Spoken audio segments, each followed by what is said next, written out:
Assalamualaikum dan selamat sejahtera. Selamat datang ke channel Cikgu Heksadiah.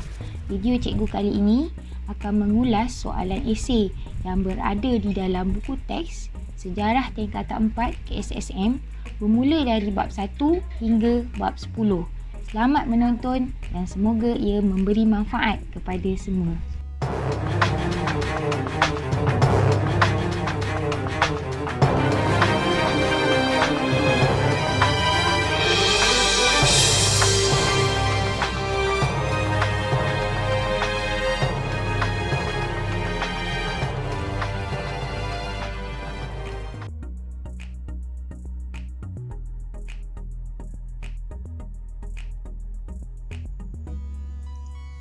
Hari ini kita akan membincangkan sejarah tingkatan 4 KSSM bab 1 Warisan Negara Bangsa.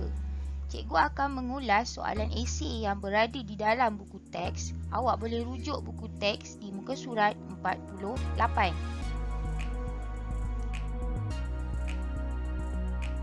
Soalan pertama adalah berkenaan dengan undang-undang di Melaka. Soalan ini memberi stimulus. Undang-undang di Melaka terdapat dua, iaitu Hukum Kanun Melaka dan Undang-Undang Laut Melaka.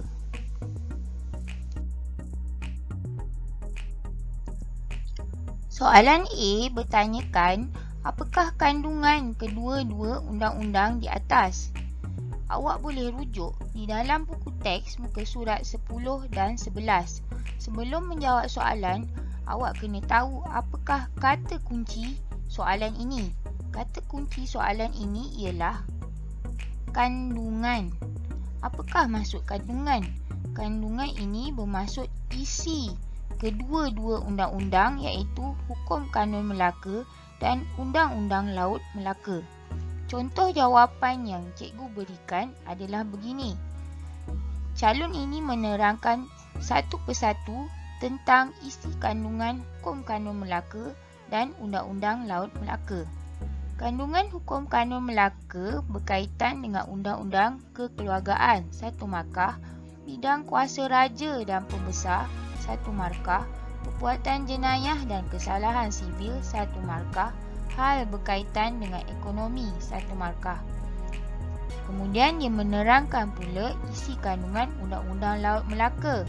Manakala Undang-Undang Laut Melaka pula berkaitan dengan pelayaran 1 markah, peranan nahoda 1 markah, jenayah di atas kapal 1 markah, percukaian 1 markah. Jadi calon ini telah mendapat markah sebanyak 8 markah kerana ia telah menerangkan berkenaan dengan isi kandungan Hukum Kanun Melaka dan Undang-Undang Laut Melaka jika soalan ini ditanda secara analitikal.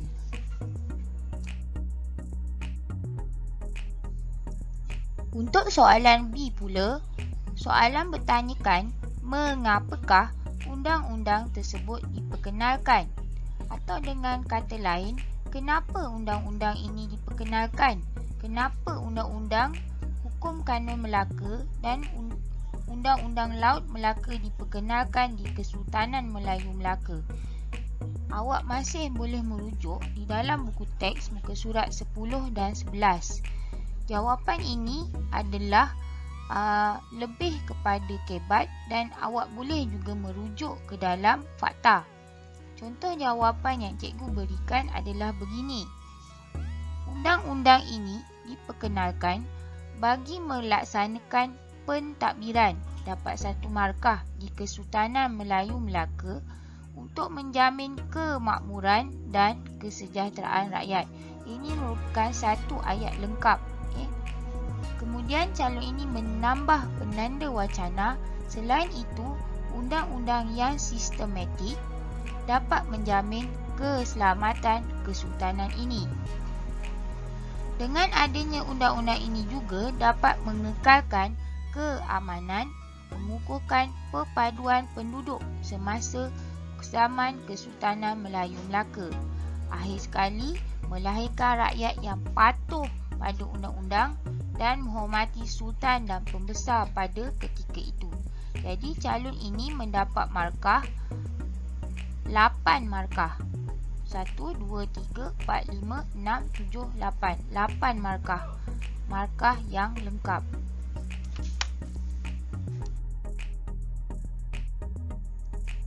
Soalan C adalah, pada pendapat anda, apakah yang akan berlaku sekiranya rakyat negara kita tidak mematuhi undang-undang?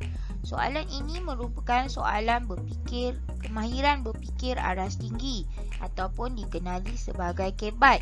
Kerana soalan ini bertanyakan pendapat anda, pendapat awak. Apa yang akan berlaku kepada negara jika rakyatnya tidak mematuhi undang-undang? Undang-undang itu yang awak faham apa? Undang-undang itu merupakan peraturan. Dalam kehidupan seharian kita, kita memang terikat dengan peraturan. Contohnya, ibu bapa awak membuat peraturan di dalam rumah. Jadi, contoh jawapan yang diberikan adalah begini. Pada pendapat saya, sekiranya rakyat tidak mematuhi undang-undang, sudah pasti akan berlakunya huru-hara dalam negara. Itu satu markah. Jenayah yang dilakukan oleh rakyat akan berleluasa. Jenayah akan berleluasa. Contohnya, kecurian, pembunuhan dan rogol. Jadi calon ini memberi 3 contoh, tetapi markah diberi 1 saja. Kemudian, ketidakadilan sudah pasti berlaku kerana yang berkuasa pasti akan memeras yang lemah. Ketidakadilan sudah pasti berlaku kerana yang berkuasa pasti akan memeras yang lemah.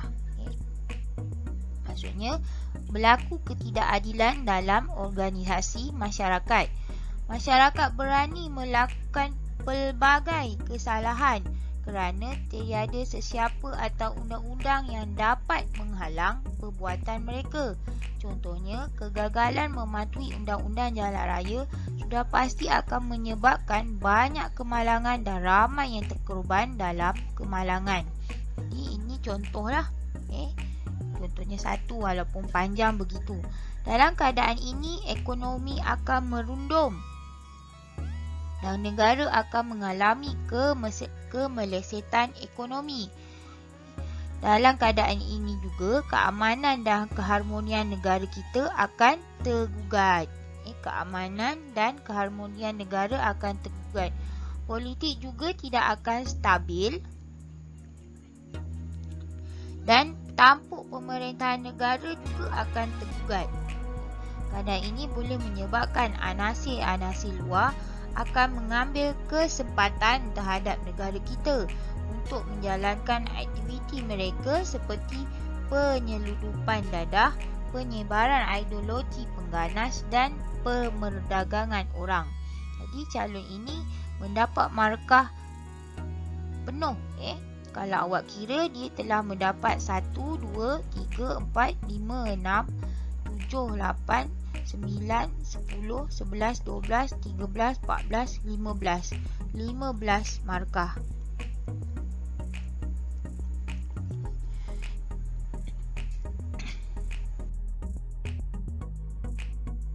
Okey, kita pergi kepada soalan kedua. Soalan kedua berkenaan dengan petikan wadat di bawah adalah antara Sangsa Purba dengan Demang Lebar Daun. Jadi stimulusnya diberi gambar petikan wadat antara Sangsa Purba dengan Demang Lebar Daun. Mungkin awak tertanya-tanya, siapakah Sangsa Purba dan Demang Lebar Daun? Sangsa Purba ini dikatakan merupakan raja mitos legenda bumi Melayu. Dia dikatakan berketurunan Iskandar Zulkarnain dan dia telah berkahwin dengan anak Demang Lebar Daun. Jadi sebelum berlakunya perkahwinan, mereka telah membuat perjanjian di antara mereka dan perjanjian itulah yang dipanggil sebagai wadat. Ini merupakan stimulus kepada soalan 2. Soalan 2A bertanyakan, apakah yang anda faham dari petikan di atas? Jadi soalan ini merupakan soalan fakta Soalan yang bertanyakan daripada stimulus. Apa yang anda faham? Apa yang anda faham tentang petikan di atas? Jadi petikan itu sebenarnya adalah berkenaan dengan, ini contoh jawapan. Petikan di atas ialah perjanjian antara rakyat dengan raja. Dah dapat satu markah. Jadi kat sini rakyat adalah demang lebar daun, manakala raja merupakan sang sapurba.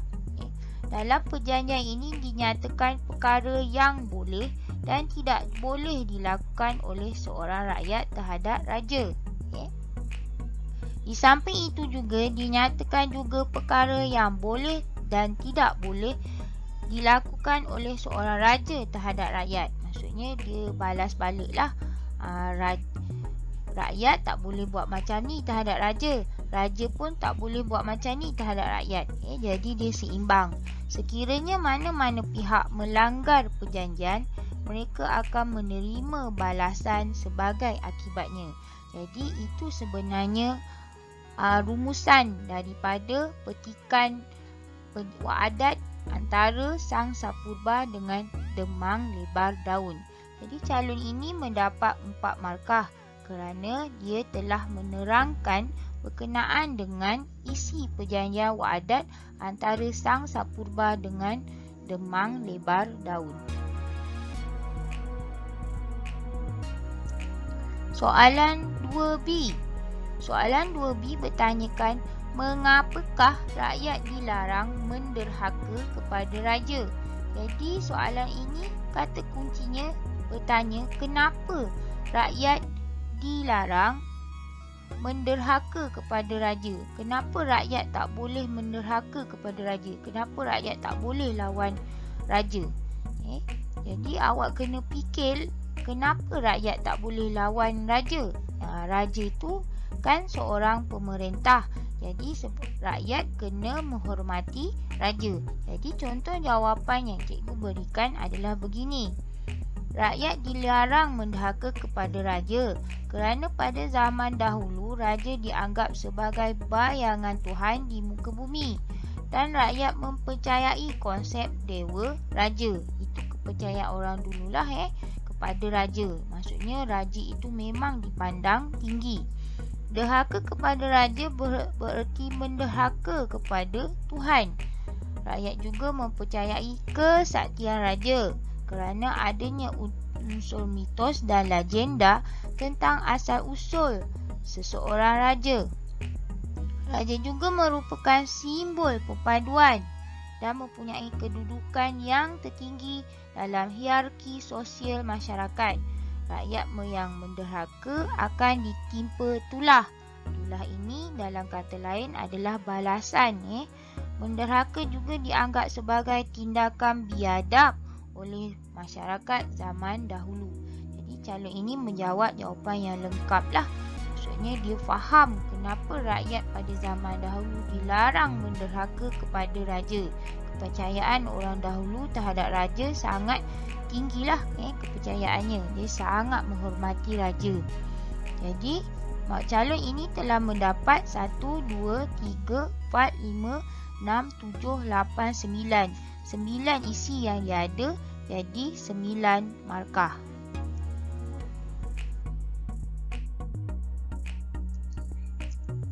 Kita pergi kepada soalan yang terakhir iaitu soalan 3. Soalan 3 ini merupakan dia memberi stimulus prinsip kedua rukun negara iaitu kesetiaan kepada raja dan negara. Soalannya bertanyakan tentang soalan sebagai warga negara yang patriotik, bagaimanakah anda menghayati prinsip rukun negara di atas? Jadi soalan ini lebih kepada soalan apa?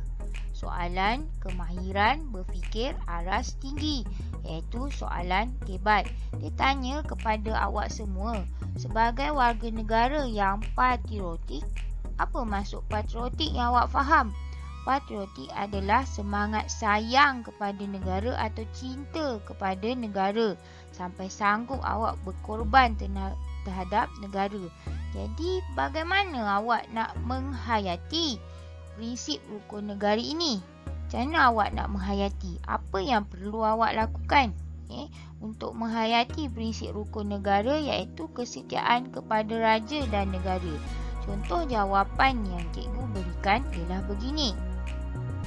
Sebagai warga negara yang patriotik, saya akan menunjukkan kesetiaan tidak berbelah bahagi terhadap raja dan negara.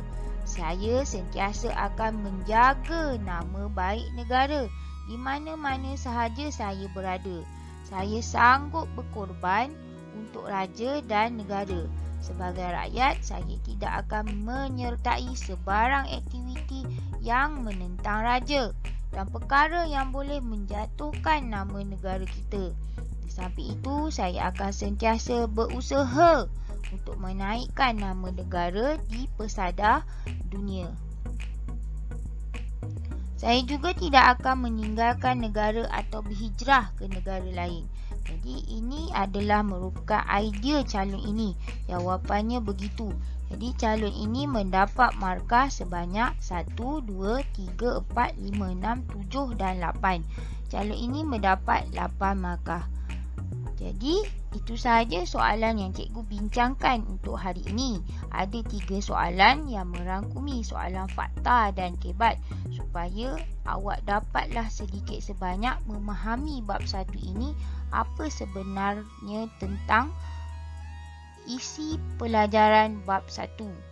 Jadi untuk video yang akan datang, cikgu akan sambung bab 2, soalan esei yang berada dalam bab 2. Ini merupakan contoh jawapan yang cikgu berikan.